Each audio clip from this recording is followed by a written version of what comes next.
Oi, bom dia, nono ano. Bom, tudo bem com vocês? Espero que sim, né? No livro de vocês, a matéria de biologia não terá mais na apostila, tá? Então, eu fiz, né, o plano de curso e vi matérias importantes para vocês, né, pro próximo ano. E nós iremos falar hoje sobre vírus, tá bom? E prions. Talvez vocês nunca tenham ouvido falar em prions, tá? Eu vou explicar hoje e vou também falar sobre vírus com vocês. Então, as características gerais dos vírus, começando lá desde o início, né? Vamos lá. O que seria o vírus, né, para vocês? Vírus, eles são seres, né? São seres visíveis apenas pelo microscópio, né? São constituídos por apenas duas classes de substâncias químicas. Eles possuem o ácido nucleico, que pode ser o DNA ou o RNA, e proteína, que formam o seu capsídeo. Eles são seres acelulares, né? Não possuem o metabolismo próprio e fora das células hospedeiras eles não apresentam nenhuma atividade biológica. Ou seja, eles precisam, né, de uma célula para ele se hospedar e ter vida, né? O que diferencia um vírus de todos os outros seres vivos é que eles não possuem a célula, eles são acelulares, né? Ele não tem uma estrutura celular. Como ele não tem, né? O que é preciso? É preciso que eles se hospedem, né? E dentro de uma célula hospedeira é que eles vão se reproduzir. Por isso, todos os vírus eles são parasitas intracelulares obrigatórios, né? E dentro da célula hospedeira é que eles vão se reproduzir. Nós estamos vivendo, né? O que estamos vivendo, essa pandemia toda, por causa de um vírus. Então, o vírus, apesar de não ter células, ele é bem perigoso, né, gente? Então, ó, ele possui uma alta capacidade de mutação. Aqui eu coloquei para vocês exemplos, né, de como pode ser o vírus. Ele pode ser viral, né, que eu posso dar como exemplo para vocês, várias viroses. Não sei se vocês já passaram, geralmente às vezes você está com um resfriado, uma tosse, ou você não está se sentindo bem, você vai procurar um agente da saúde e quando ele não está afim, né, de pesquisar, quando ele não é um bom médico, a primeira coisa que eles falam é que você está com uma virose, né, um vírus de alguma coisa. Então, exemplos de virose, tem viroses super contagiosa, né, super grave, como a AIDS, né? Existe doenças viroses mais fraquinhas, como uma gripe. Então, como uma herpes, né? A catapora, já o sarampo é mais perigoso, tá bom? Tipos morfológicos, eles podem ser, né, de famílias que apresentam vírus de diferentes famílias, apresentam diferentes morfologias. O que seria isso, né? Eles podem prontamente ser distinguidos pelo microscópio. E aqui, por exemplo, eu estou mostrando, né, o vírus da gripe, do ebola, da cachumba e da varíola.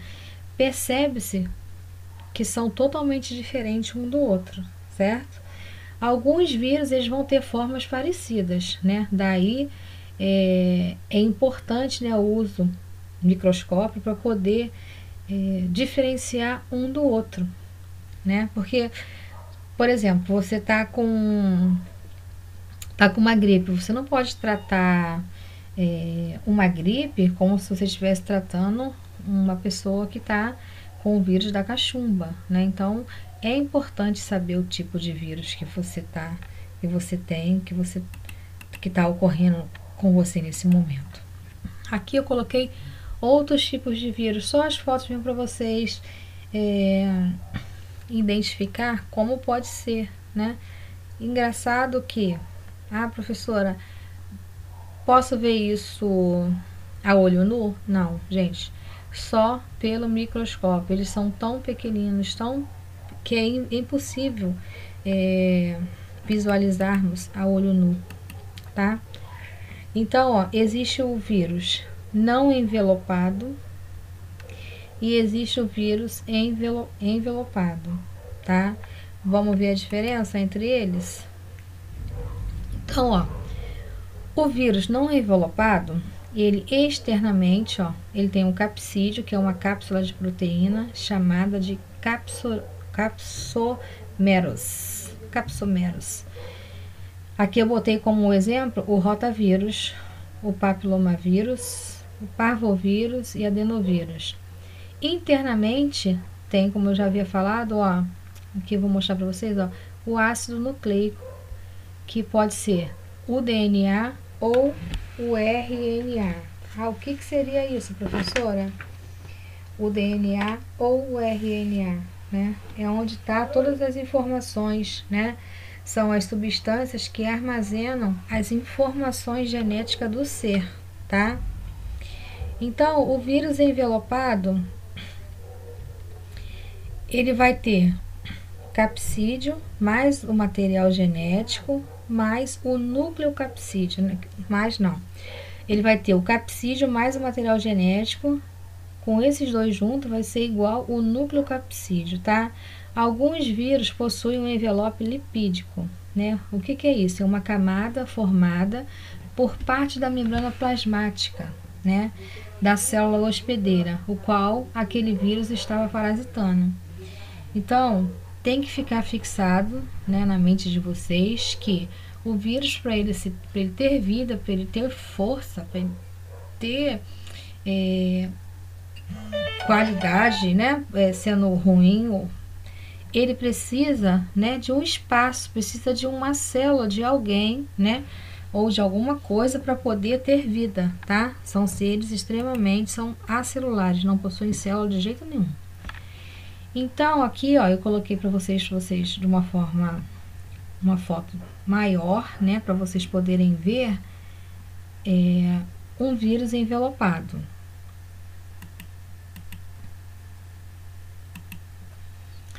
Aqui são o bacteriófago. O que é isso? São vírus que eles infectam bactérias, tá?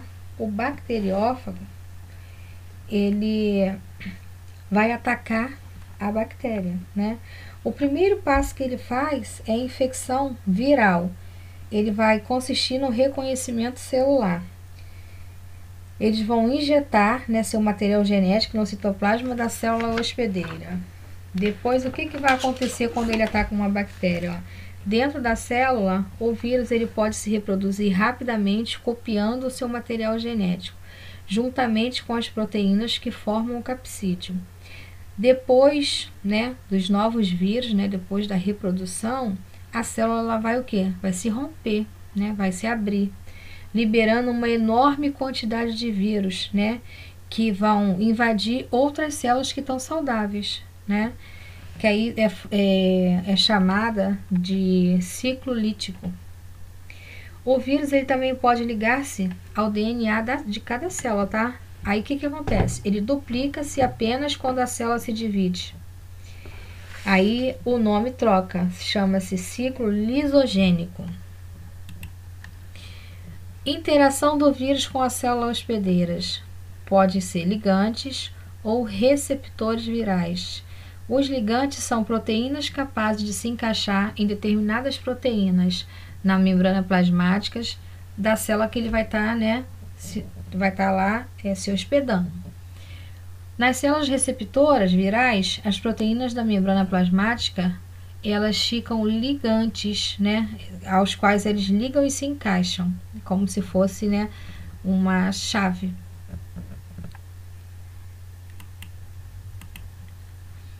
E o endocitose são vírus não envelopados e envelopados, tá? Eles têm os dois.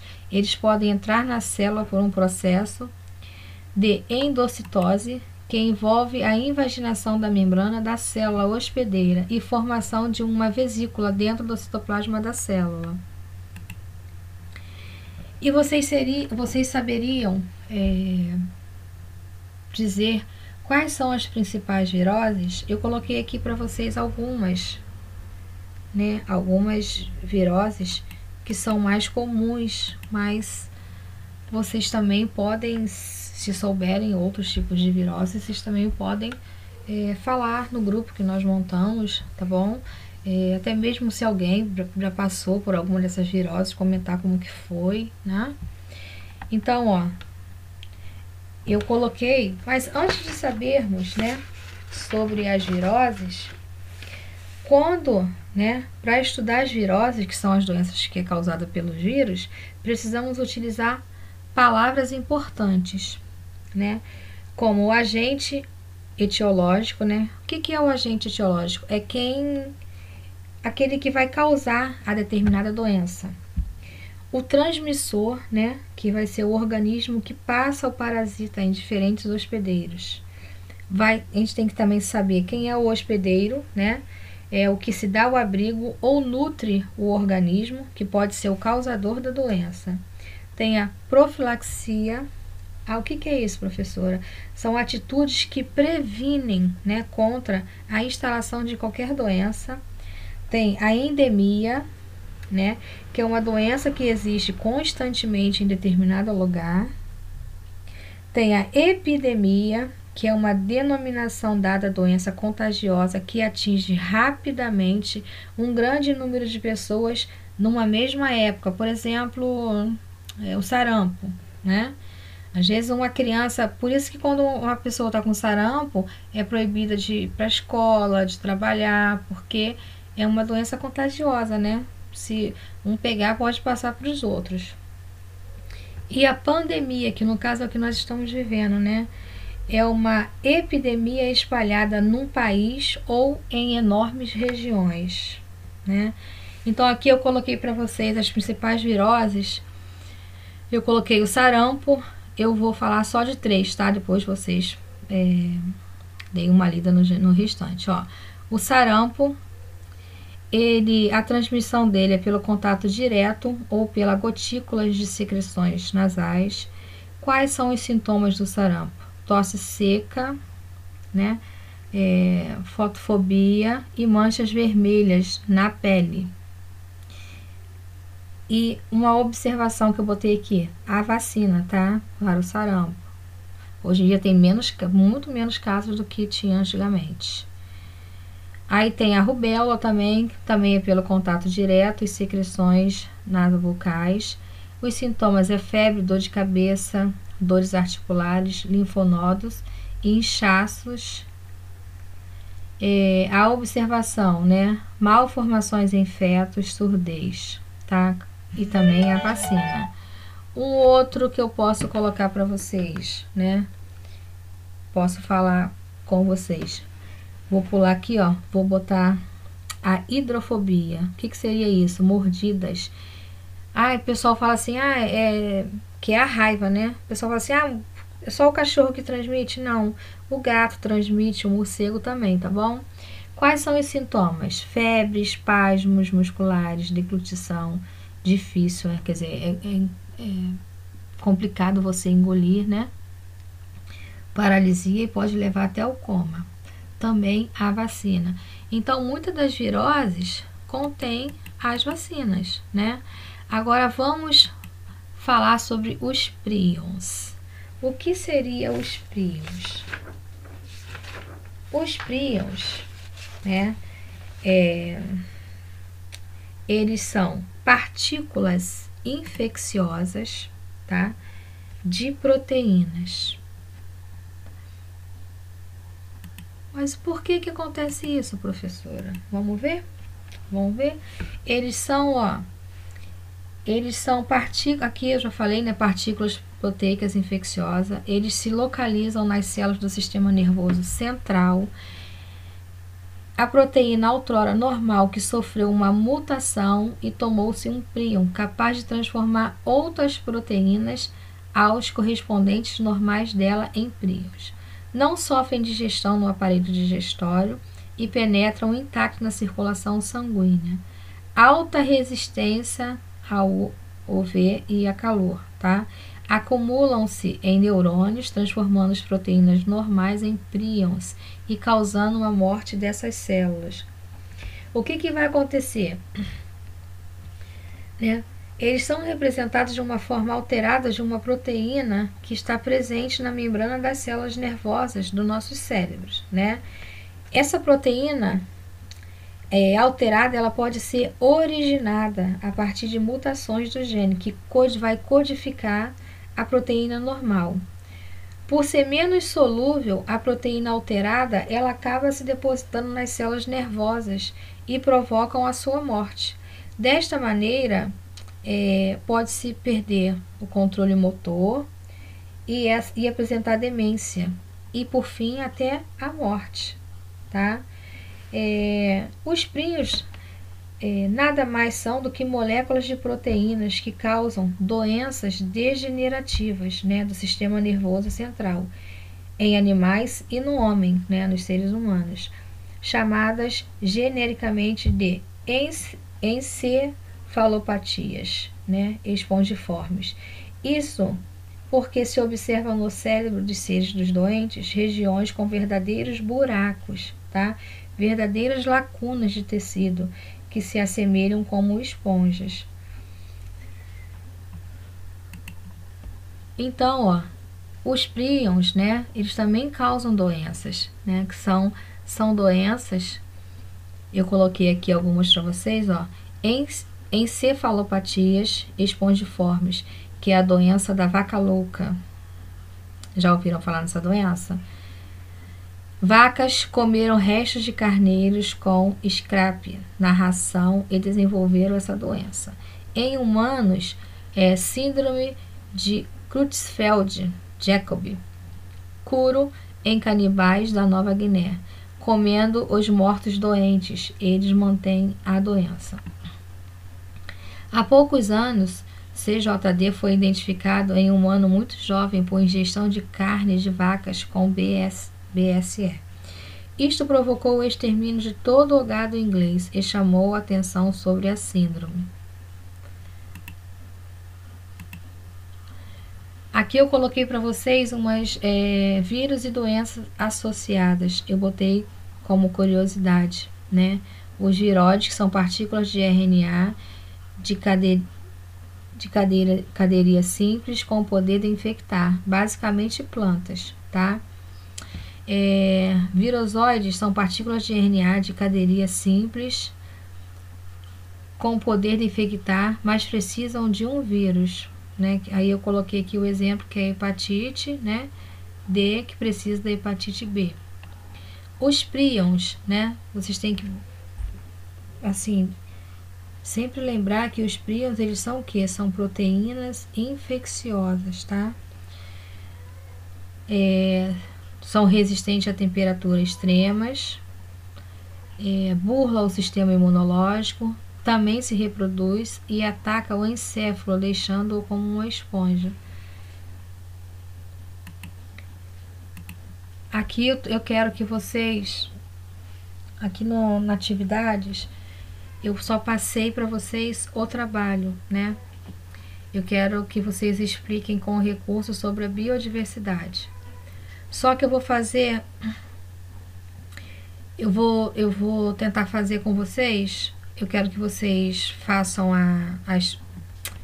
o trabalho explicando. Quando eu falo esse recurso, vocês podem utilizar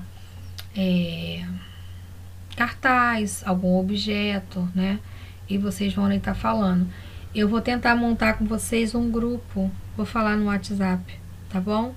Para a gente poder apresentar esse trabalho um para o outro, tá bom? Vou tentar montar um grupinho com 3, 4 alunos e vamos fazer um trabalho diferente. Mas enquanto isso, vocês vão fazendo, né, o trabalho com a explicação e com o recurso, vão mandando pelo WhatsApp até o dia 28. Vai estar valendo até 1,5 ponto, tá bom, meus amores?